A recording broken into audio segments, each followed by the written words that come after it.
At that time, Jesus was led by the Spirit into the desert to be tempted by the devil. He fasted for 40 days and 40 nights, and afterwards he was hungry. The tempter approached and said to him, "If you are the Son of God, command that these stones become loaves of bread." He said in reply, "It is written, one does not live on bread alone, but on every word that comes from the mouth of God." Then the devil took him to the holy city and made him stand on the parapet of the temple. And he said to him, "If you are the Son of God, throw yourself down. For it is written, he will command his angels concerning you, and with their hands they will support you, lest you dash your foot against a stone." Jesus answered him, "Again it is written, you shall not put the Lord your God to the test." Then the devil took him up to a very high mountain and showed him all the kingdoms of the world in their magnificence. And he said to him, "All these I shall give to you, if you will prostrate yourself and worship me." At this Jesus said to him, "Get away, Satan. It's written, the Lord your God shall you worship. Him alone shall you serve." Then the devil left him, and behold, angels came and ministered to him. The Gospel of the Lord. First of all, if you just think back to a few minutes ago when I posed those two questions to myself and to you, what part of my life most connects me to the death of Christ, to the crucifixion, and in what dimension of my life is the risen Christ most real and present? If nothing came to mind during that short silence, it's a sign that you're living your life too distractedly, too superficially. You're not attending enough to your life, because the first question has to do, obviously, with in what way do I need to be rescued by the death of Christ? In what way am I a sinner who needs to be saved? And the second one, where in my life is the freedom to actually live this gift of the life of Christ, this identity between my mind and heart and things, and the risen Christ who said he'd sing? That requires a level of depth. You can't live superficially as a human being and encounter God. You can be anything else except superficial. You can be bad or good or rich or poor, successful or not. If you're any of those things, if I'm any of those things superficially, I will not meet God. And if I am any of them, more and more at the depth of them, I will encounter the mystery of God in unexpected ways. So that's what Lent is about. As I mentioned at the beginning, Lent is best imagined as an interior pilgrimage, a pilgrimage into the depths of human life, not just my private life, but my life with you, with other people, into the depth of it, the place where it begins to touch the mystery of God. And Lent is a journey into that place in my life where I am touched by, live with, connected to the mystery of Christ. Lent is about Easter.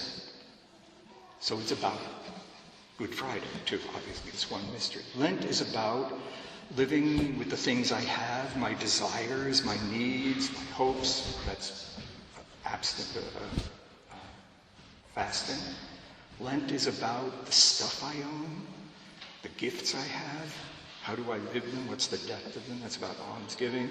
And Lent is about me, my mind, my thoughts, my choices, my feelings, my decisions, my reactions, and the self, myself alive. And that's prayer in the practice. But all of those things are meant to bring us to the point where this year, 6 weeks from now, I will in some real way be able to connect my life to the mystery of the dying of Christ and discover in my life a way of living the resurrection.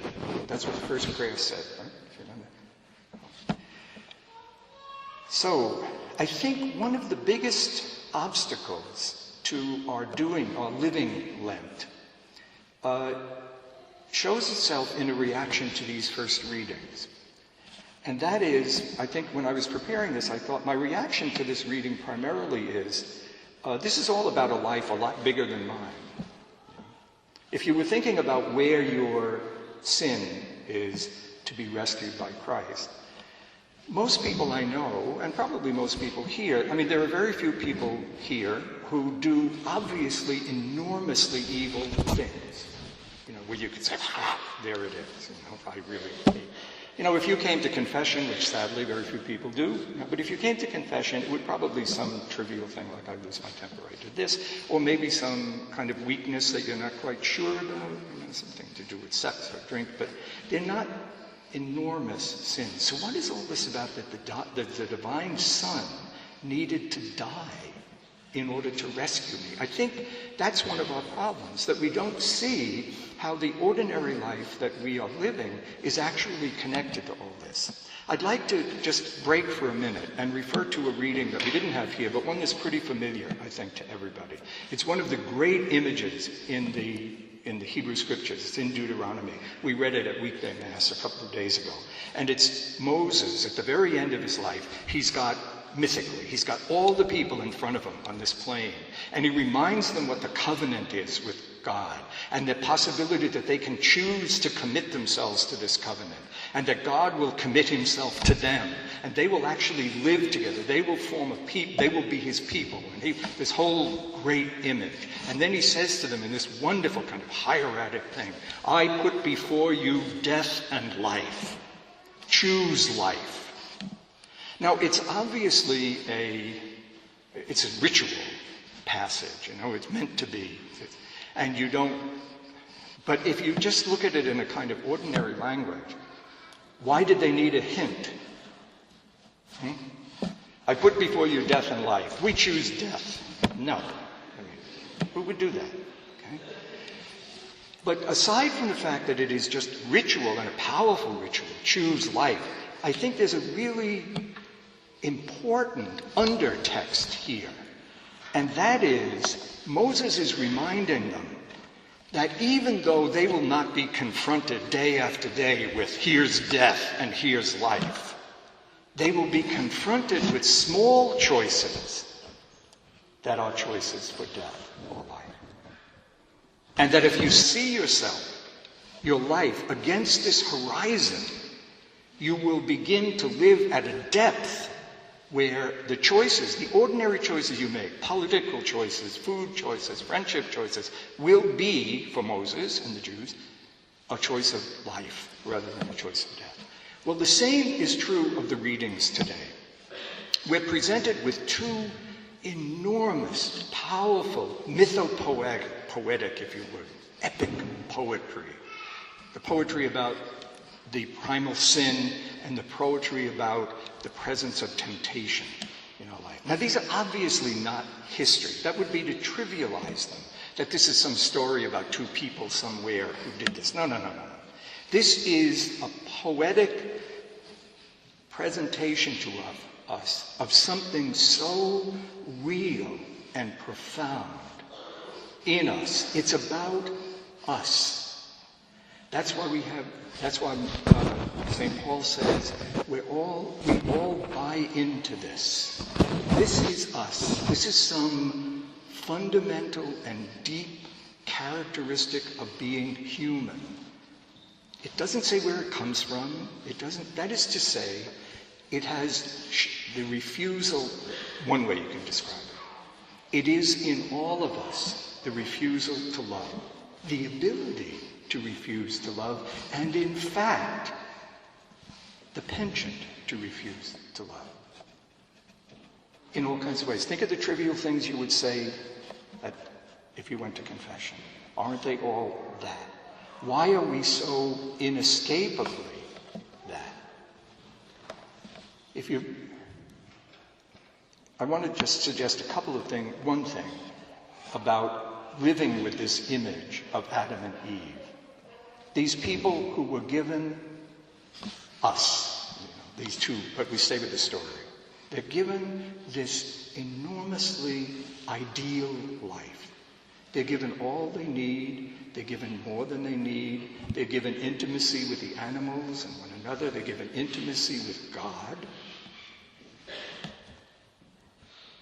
What was it in them? This is the question I have. Why did they believe the serpent? What was it in them? That's what this story is trying to get at. Not the act of disobedience, but what is it in us that would make me, in Moses' terms, choose death, and frequently choose death. And it's so pervasive that it shows up in the most trivial and casual things, and it also shows up in horrific things like the Holocaust, great wars, murders, cruelty in families. It shows up. What is it in me? But I'm connected to it. I'm not a murderer. I have not participated, well, I may not really pay much attention, participate in a lot of oppression of other people by the way I live, but not consciously, but there is something in me that's part of the same story. That's what it's trying to get at. It's part of the same story. We're all in Adam, St. Paul says. We're all part of this story. The journey into the place in myself where the crucifixion of Christ is necessary. But then you have on the other side this great poetic images of the temptation. For me, the best way to think about temptation is this. It's not, Jesus wouldn't be tempted in the sense that he was weak, like he couldn't give up a drink or something, He's not tempted that way. Or he can't control his sexuality or something, or he's avaricious. He's tempted because all human life consists of temptation. You either choose to be human or you don't. By the end of Lent, and certainly by the end you leave Cornell, by the end I leave life, we will be either more human or less human than we are today. It is not automatic. You're not automatically you choose to be human. It's a possibility. It's a task. So you go through things which make you more human or less human. Those are the temptations. And so the story of Jesus is not just a story of him. It's obviously a story of the Hebrew people because Matthew reflects the things that went on in the desert. They needed food. They looked for water. They wanted miracles. It also reflected what went on in Jesus' life. People wanted him to feed them. People wanted him to do miracles. People wanted him to be king. They wanted him to be relevant. They wanted him to be popular. They wanted him to be powerful. You want to be popular. Me, I want to be relevant. I want to be, in some way, to my own life, powerful. All temptations. In each of those parts of human life, I will either choose God and humanity, or I will exercise this mysterious power to refuse that. And I will choose against him. Not that I'll be so conscious of that all the time. But that's what these myths are trying to say to us. This is you. We're on the beginning of this pilgrimage of Lent. Pilgrimage into the depths of our own life, together and alone. The places where our life touches the crucifixion of the Son of God and the resurrection and glorification of the man Jesus Christ. It's as if Moses was standing in front of the whole church at the first Sunday of Lent and says, I offer you Adam or Jesus. Which do you choose? How do you learn which to choose? How do you recognize which you have chosen? And for us here in this church, do you recognize that in a few minutes it will be the Christ himself risen that you are offered?